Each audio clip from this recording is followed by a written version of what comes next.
Olá, está no ar mais uma Ação em Cidadania. Só na cidade de São Paulo são quase 16 mil pessoas em situação de rua. Esse número praticamente dobrou de 2000 a 2015. E no programa de hoje vamos conhecer o Grupo de Atitude Social, mais conhecido como GAS, que dá assistência a quem está nesta condição. Nosso convidado é o Christian Francis Braga, coordenador geral do GAS. Bem-vindo, Christian. Muito obrigado, Juliana. Obrigado pelo convite, pessoal do Ação em Cidadania. É um prazer estar com vocês aqui hoje. Prazer é nosso, Christian. Obrigado. Também recebemos a Aline Lourenço, coordenadora geral do GAS Pets. Obrigada, Aline, pela presença. Obrigada, Juliana, pelo convite. Obrigada a todo mundo que está assistindo a gente. Queria que vocês começassem contando de onde surgiu essa ideia do GAS. Certo. O GAS, ele começou há um tempo atrás. Na verdade, ele não era grupo de atitude social, era grupo de ação solidária. Nós fazíamos algumas ações que eram pontuais, que era para ajudar asilos, orfanatos. A gente se reunia para poder fazer alguns eventos e conseguir, então, recursos para poder ajudar determinadas instituições, né? No ano passado, em maio do ano passado, a gente resolveu criar o grupo de atitude social, mudar, na verdade, o grupo de ação solidária para atitude social, continuar sendo o mesmo GAS, só que com essa ajuda específica para pessoas em situação de rua. Legal. E você, Aline, quando começou no GAS? Bom, eu entrei no GAS em junho do ano passado, né? Foi a partir de... houve uma morte de um morador de rua, na época, que estava super frio. E uma mobilização de Facebook, várias pessoas que não se conheciam se mobilizaram no Facebook para fazer uma entrega de cobertores, alimentos. E aí o Cris, do GAS, participou dessa entrega. E eu também estava lá e a gente acabou se conhecendo e um grupo de pessoas aderiu ao GAS, que era o grupo de ação solidária, e depois virou o grupo de atitude social. A partir dessa entrega a gente começou a participar semanalmente das entregas do GAS, né? E aí eu tô até hoje, um ano vai fazer agora que a gente Legal. E Christian, são 16 mil pessoas em situação de rua. O que explica essa situação? O que poderia ser feito para mudá-la? Então, são 16 mil pessoas e esse panorama parece que vem crescendo a cada ano que passa. Me parece que a FIP, ela colocou esse número, parece que foi em 2015. Eu acredito que hoje a gente já deve estar beirando aí os 18.500 pessoas em situação de rua. Isso sem contar a questão que se uniu agora, nesse começo de ano, que foi essa intervenção que foi feita na Cracolândia, né? É difícil a gente ter respostas para essa questão que ela já vem de gestões em gestões e nunca consegue ser resolvida. A gente também gostaria de saber por que desse montante de pessoas que não tem aonde morar, aonde dormir na cidade de São Paulo. Enfim, eu acredito que existam sim alguns problemas que são capitais, como problema de políticas públicas que estão relacionadas à moradia, a emprego, e esses detalhes, essas coisas, na verdade não são detalhes, são as questões principais, né? Acabam, evidentemente, lançando as pessoas à rua. Só que esse não é o problema, vai um pouco mais além. A gente falou das possíveis soluções do problema de maneira geral, mas quais são as causas? Por que as pessoas vão para a rua? Então, nós temos hoje em São Paulo uma série de situações que a gente encontra nas ruas, que conversando com o morador de rua, que ele está ali, enfim, ou às vezes porque ele perdeu o emprego e já não tem mais condição de se recolocar no mercado por N fatores, ou ele acabou de sair da cadeia e não tem onde morar, porque a família muitas vezes não quer saber mais dele. Não aceita de volta, né? Ou então ele veio de uma outra localidade para poder conseguir tentar a tua vida aqui e não conseguiu. Pessoas que têm problemas de saúde mental. Enfim, são várias situações diferentes que a gente encontra na rua, que se depara na rua e vê que não existe um molde ali. Não existe assim, a causa é essa daqui. Não. São várias situações. Tem a questão da droga, a questão de separação de casal, questão, enfim, de N fatores que podem levar a pessoa a estar na rua hoje, né, em São Paulo. Cada caso é um caso, né? São vários casos diferentes, vários. Nem sempre a pessoa que está na rua é uma pessoa que está com problema, por exemplo, na família, com problema de droga ou de álcool. A gente tem casos que a pessoa trabalha, muitas vezes CLT, trabalha com carteira registrada.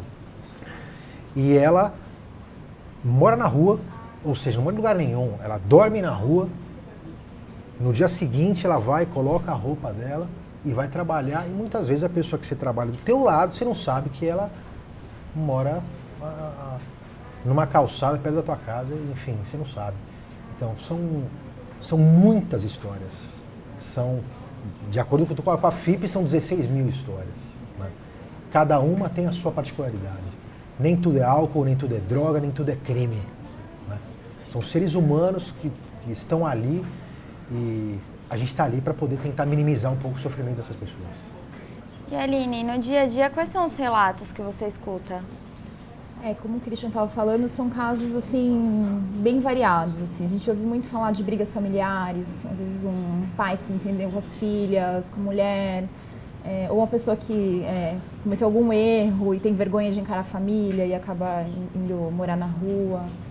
Mas eu acho bem interessante que ele falou desse caso, aconteceu várias vezes de pessoas que trabalham durante o dia, porteiros de prédio, tem algum tipo de trabalho e eles simplesmente não conseguem arcar com aluguel na cidade de São Paulo, que é muito alto, muito difícil, é uma cidade bem inacessível, né? Tinha uma pessoa que a gente algumas vezes atendeu na rua que ele dormia perto do trabalho na rua, ele morava tão longe que para ele não compensava ir até a casa dele e voltar. Então ele dormia na frente do lugar que ele trabalhava e ele tinha até um pouco de vergonha, a gente ia levar algumas coisas, ele meio que não queria aceitar, porque ele Não queria que as pessoas soubessem que ele... E ser tratado como uma pessoa, até um preconceito, né, de ser tratado como um morador de rua, porque ele não era, só que ele não tinha condições de... Então, assim, são vários casos diferentes, né. Tem muita história de pessoas que são ex-presidiários e não conseguem se recolocar também. A gente sabe que é muito difícil no Brasil para uma pessoa que foi presa e saiu da cadeia conseguir um trabalho. E quando consegue também ganha muito pouco, não consegue pagar aluguel. Enfim, são vários casos diferentes, assim. E, Christian, o que vocês fazem efetivamente para essas pessoas? Enfim, o GAS ele é um grupo que hoje atua na rua e na internet. Né? Nós nos organizamos para poder fazer uma entrega quinzenal, que é de sexta-feira, de noite e madrugada. E a gente sempre faz da seguinte maneira, a gente faz a arrecadação através da internet. Nós temos página no Facebook, nosso site, enfim. E os nossos voluntários, que a gente chama de cyberativistas, né? A gente faz essa arrecadação, enfim, essa busca por mês para poder conseguir fazer essa entrega na sexta-feira. Quando a gente consegue juntar todos os valores, porque na verdade a gente consegue, o nosso trabalho a gente faz através de doação, que a gente tem alguns links, né? De fábrica de cobertor, enfim. A gente tem vaquinha também na nossa página do Facebook, que através desses links a gente consegue, então, os meios para poder fazer a compra da entrega que vai ocorrer quinzenalmente, no caso, na sexta-feira. Esse trabalho é feito todo dia. Esse trabalho de pedir na internet, esse trabalho de conseguir fazer a arrecadação dos meios. E vai confluir, então, nessa sexta-feira. Na sexta-feira, então, a gente reúne todas as pessoas que trabalham na rua com a gente. Né? A gente se organiza para poder fazer a montagem dos kits, porque a gente tem alguns parceiros que entregam também kits de higiene para o GAS. A gente faz a montagem dos kits, a compra dos mantimentos, a compra de biscoito, da água, do suco. E então nós nos reunimos na sexta-feira à noite e saímos para poder fazer a entrega. Esse trabalho da entrega da sexta-feira, ela é a ponta do iceberg. É o trabalho que o pessoal vê a gente fazendo, né? que é entregar... Tem muita coisa que é feita antes, exatamente. né? Não é só entrega. Exatamente. É o trabalho que o pessoal vê a gente fazendo, é o trabalho que, na verdade, é o trabalho que mais emociona, porque você está ali na frente da realidade. Né? Mas o trabalho do gás é todo dia. Todo dia a gente está ali pedindo, pessoal, ajuda a gente está precisando de água, de cobertor, porque assim, quando faz um calorzinho, não precisa mais. E aí nosso trabalho tem que ser triplicado. Então assim, trabalho todo dia, mas é na sexta-feira, quinzenalmente, que a gente está ali com a cara na rua para poder chegar até quem realmente precisa, que são as pessoas que estão em situação de rua, né?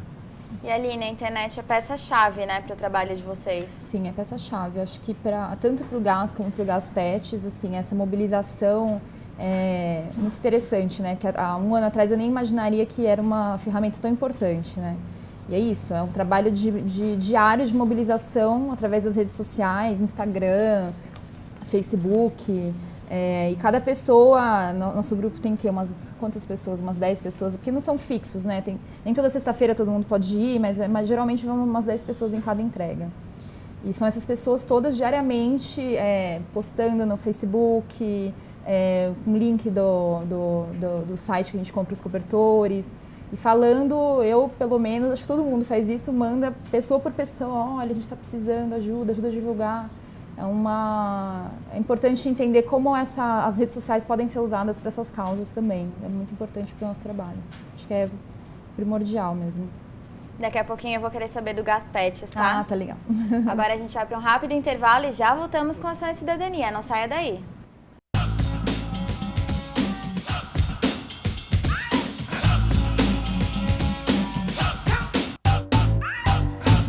Estamos de volta com a Ação e Cidadania. Hoje falando sobre o Grupo de Atitude Social. Aqui com a gente o Christian, que é coordenador geral do GAS, e com a Aline, que é a coordenadora geral do Gaspets. Aline, de onde surgiu o Gaspets? O que é o Gaspets? O Gaspets, eu acho que dá para dizer que ele surgiu a partir desse trabalho do GAS, né? Porque eu acho que a partir do momento que você começa a se sensibilizar com quem está abandonado, você começa a ver também que tem muitos animais que estão numa situação de vulnerabilidade, abandonados. No Brasil a gente tem aproximadamente 20 milhões de animais abandonados, assim, é muita coisa, é uma situação bem triste. E acho que é uma confluência de coisas, assim, esse trabalho que eu estava fazendo, eu tenho uma cachorrinha que é resgatada, então eu sou meio sensível a essa causa. E aí surgiu um caso específico que eu fiquei sabendo na internet, né? De uma cachorrinha que tinha um histórico de maus tratos. Durante muitos anos ela tinha apanhado, ela morava com uma família que maltratava ela. Ela estava numa situação melhor, mas ela estava doente, com uma doença chamada leishmaniose, que eu não sei se você conhece, mas ela é bem... Não conheço, vou ser sincera. É bem, assim, difícil de tratar, muitas vezes são sacrificados os animais. E o dono dela estava tentando arrecadar dinheiro na internet para o tratamento, ele estava desempregado. E aí ele tinha conversado comigo que ele não queria que ela tivesse um fim de vida tão ruim, já que ela tinha sofrido tanto, ele queria que ela tivesse anos dignos pela frente, ainda o que restava de tempo para ela. E eu fiquei tão tocada com aquilo, conversei com o Cris, com o pessoal, e a gente se mobilizou e a gente conseguiu em uma semana arrecadar todo o valor que era necessário para o tratamento dela. Acho que isso foi aonde que iniciou, assim, a gente se sentiu capaz de fazer alguma coisa pelos animais também, e a gente criou essa vertente do GAS, que cuida dos animais em vulnerabilidade. E aí, desde então, a gente já ajudou mais ou menos 15 cachorros, entre resgate, adoção e casos como esse, que são animais que estão doentes e precisam de ajuda financeira. Foram 15 animais que a gente conseguiu resgatar, deixar saudável e adotar. E conseguiu um lar permanente. E vocês atendem também os animais das pessoas que estão em situação de rua ou não? Então, muitas vezes os animais das pessoas que estão em situação de rua, por incrível que pareça, estão numa situação melhor do que animais que têm donos, né? É muito engraçado isso, mas eles são, mesmo com toda a dificuldade que eles têm de ter acesso às coisas, eles cuidam muito bem dos animais deles. Se aparece algum caso, a gente atende sim, mas no geral são casos de animais que estão completamente abandonados, né? Animais que estão desnutridos, atropelamentos. muito dificilmente eles têm alguma coisa a ver especificamente com os moradores de rua. Muitas vezes tem donos, pessoas que têm condições, moram em casas e abandonam, deixam o animal na rua, e esses animais acabam sofrendo atropelamento ou estão desnutridos. A gente pegou um caso recentemente de uma cachorrinha que a tutora dela faleceu e os parentes não quiseram ficar com a cachorra e a cachorra foi para a rua, ela estava prenha e ela acabou tendo os filhotinhos na rua e a gente resgatou. Então, incrivelmente, uma coisa engraçada, mas dificilmente eles têm a ver com os moradores de rua. São animais que estão simplesmente abandonados mesmo. Eu acho que nos dois casos vocês têm que ter um preparo emocional muito grande, né, para lidar com algumas situações. Sim. É bem difícil. O que vocês enfrentam assim no dia a dia? Como que deve ser a abordagem ideal?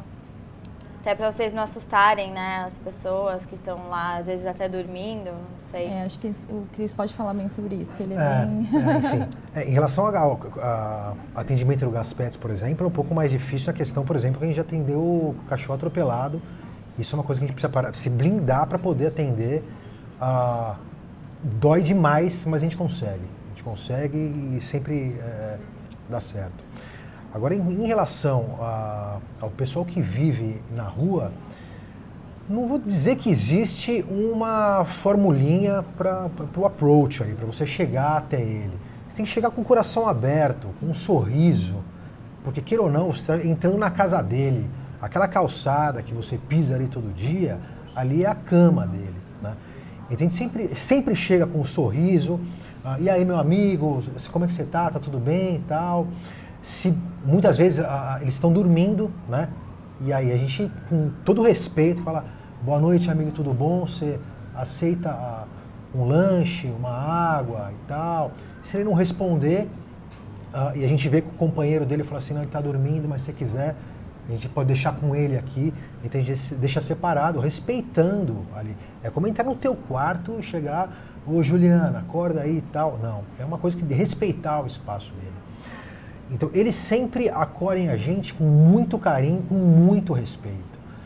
Geralmente, o pessoal que vem para o gás para poder fazer uma entrega com a gente, para poder saber como funciona, eles ficam apreensivos. Achando: nossa, mas vem entrar nesse lugar que está cheio de gente mais ou menos assim. Não, peraí, são pessoas iguais a nós.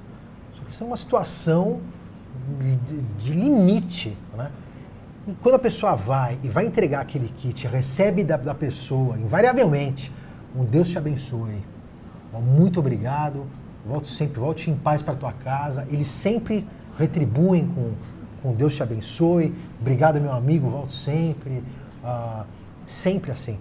A pessoa volta e fala: nossa, olha só a imagem que eu fazia, e aí acaba percebendo que quem está ali não é qualquer coisa, é um ser humano, igual eu, igual você, igual todo mundo. Que muitas vezes as pessoas, por preconceito, nem enxergam, sim, né? Exatamente. Existe muito preconceito, assim. Eu não vou dizer que eu tinha muito preconceito, porque eu já tinha feito esse trabalho quando eu era mais nova, minha família é envolvida com isso. Mas ainda mais o centro de São Paulo, que é aquela coisa meio vazia. Só que quando você vai, você vê que é outra coisa, assim. Acho que a gente pode contar nos dedos algum momento que teve alguma situação. No geral, a gente é sempre muito bem recebido, eles são muito amorosos, muito gratos, né, da gente estar ali. Sempre tem uma coisa: vocês podiam estar em casa, agora dormindo, estão aqui, olhando pra gente. Né? Até uma coisa triste de ouvir, né, uma pessoa se sentir desse jeito, né, tão invisível, né, que quando alguém olha, ela fica... mas não é nada do que pinta, assim. Eu acho muito tranquila a entrega, assim. O mais difícil é você encarar a realidade daquelas pessoas, você olhar e falar: nossa... essa pessoa está aqui dormindo na rua, eu vou agora para minha casa, dormir na minha cama quentinha. Isso é o mais duro, assim. Mas o trato sempre é muito tranquilo. E as ações são sempre aqui no centro da cidade ou não? Não, a gente está procurando, inclusive, a gente já pede através da internet para o pessoal começar a mapear para a gente pontos onde o pessoal está se concentrando, que a gente ainda não atuou, né? A gente sabe que tem muito lugar em São Paulo onde o pessoal muitas vezes não quer ficar onde está o núcleo das pessoas, como por exemplo no pátio do colégio, na Sé, a Patriarca, Praça Ramos, a Anhangabaú, esses lugares onde existe uma grande concentração, né? Só que nessa preocupação, a gente sabe que eles se ajudam entre si, né? Eles têm tá tendo um pouco de cuidado com aquelas pessoas que não estão perto desses grandes núcleos de concentração E a gente está indo para Lapa, para Tucuruvi, Cambuci, Carandiru, a gente está indo agora no Pari, no Catumbi, no Brás, enfim, a gente está tentando procurar lugares onde o pessoal está indo e ficando um pouco mais separado, quem sabe. Por exemplo, ano passado, a pessoa que morreu, a primeira pessoa que morreu, morreram 4, né? A primeira pessoa que morreu, ela estava isolada no Belém. Né? Se ela tivesse com outras pessoas, certamente eles iam, porque eles se ajudam, né? Eles iam se apoiar ali. Né? Então ele está procurando fazer novas rotas, mas não é só no centro. A gente procura fazer sempre uma ronda geral. É lógico que a gente não pode pegar o perímetro inteiro de São Paulo, que é enorme a cidade. Mas a gente procura aí, onde o pessoal fala, olha, o Gás, vem aqui que tem gente aqui agora. Olha, vem aqui porque tem sempre um pessoalzinho aqui. Então a gente procura ir nesses espaços, nesses locais, e entender como é que está mais ou menos a dinâmica dessa população em São Paulo hoje. E é comum vocês reencontrarem as pessoas? Acontece, não é tão comum, né? Porque é muito itinerante, assim. Tem muitas pessoas, às vezes, que eu encontro, a pessoa fala, eu tô precisando de tal coisa. Aí eu até pergunto, você vai estar aqui? E muitas vezes eu chego e ela não tá. Eles mudam muito de lugar.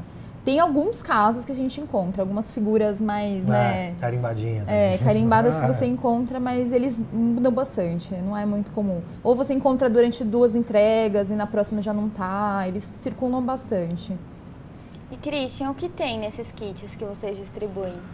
Nos kits nós entregamos água, suco, bolacha, cobertor, né? E o kit higiene, ele vem com sabonete, com creme dental, escova de dente, pente, tem também condicionador, shampoo, preservativo, absorvente e papel higiênico. Evidente que a gente sempre procura fazer o kit mais completo possível, só que a gente acaba dependendo de doações. A gente tem um parceiro que ajuda bastante a gente nesse sentido, que é o Argilando Mini Gentilezas. O Mini Gentileza, ele trabalha com a arrecadação desses itens de sabonete, shampoo, que o pessoal recolhe de hotel e entrega para eles. E eles acabam entregando não só para a gente, para o Gás, mas para vários outros coletivos que fazem esse mesmo tipo de trabalho. Né? Então, todo mês eles entregam para a gente um lote desses itens de higiene. Só que nem sempre esses itens são suficientes. Né? Então, por isso que a gente sempre acaba pedindo para o pessoal, vamos lá colaborar e tudo mais, para poder ter um kit um pouco mais completo. Né? Então, a gente acaba sempre dependendo da ajuda do pessoal, se sensibilizar e conseguir fazer com que o kit seja um kit realmente que funcione para o pessoal na rua, porque não adianta nada entregar só escova e não entregar o creme dental, né? É um negócio que acaba ficando um pouco complicado. Mas geralmente tem conseguido, sim, através das doações e desses parceiros, conseguir fazer esse kit completo e atender bastante pessoal que precisa sempre, eles sempre pedem. Você fala, putz, você tem aí um kitzinho daquele e tal? Eu falo, lógico, tá aqui. Ó. E para a mulher, aí tem a diferença, né, do preservativo no kit do homem, preservativo para a mulher é o absorvente, né, para procurar tentar sempre atender da melhor maneira a pessoa que está ali sendo assistida. São coisas básicas que fazem muita falta, né? Exatamente. São coisas que a gente precisa no dia a dia, né? Que não tem como ficar preterindo para amanhã ou para depois.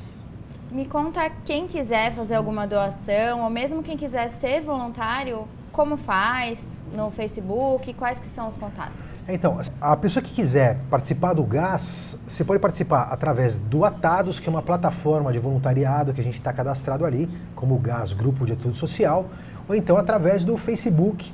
O pessoal pode entrar em contato com a gente através da nossa página, tanto do Gás como do Gás Pets. Para encontrar a gente, é só colocar ali na busca @Grupo Gás ou @Gaspets. Ali você vai encontrar tanto o Gás como o Gaspets. E aí é só mandar uma mensagenzinha pra gente ali, que a gente já responde sempre muito rápido. E vai ser um prazer ter vocês para poder ajudar a gente, seja na rua, seja como cyberativista, pra gente conseguir fortalecer essa causa e conseguir ajudar ainda mais pessoas. E é lógico, né? O nosso objetivo no Gás é não existir o gás. Mas como a gente sabe que isso é uma realidade que está um pouco distante, então a gente vai precisar da ajuda de vocês. Então vamos lá, vamos meter a mão na massa, vem participar com a gente, e que é bem legal, é bem interessante e é emocionante. Bom, o convite já está feito então, né? Muito obrigada, Christian. Eu que agradeço, Juliana. Obrigado, Ação e Cidadania. Obrigado a vocês que estão aí em casa. Foi um prazer participar aqui com vocês. Obrigada, Aline, pela participação. Obrigada, Juliana. A gente agradece a oportunidade de falar sobre o nosso trabalho. Obrigada. E o Ação e Cidadania de hoje fica por aqui. Até a semana que vem. TV Câmara São Paulo, informação para a cidadania.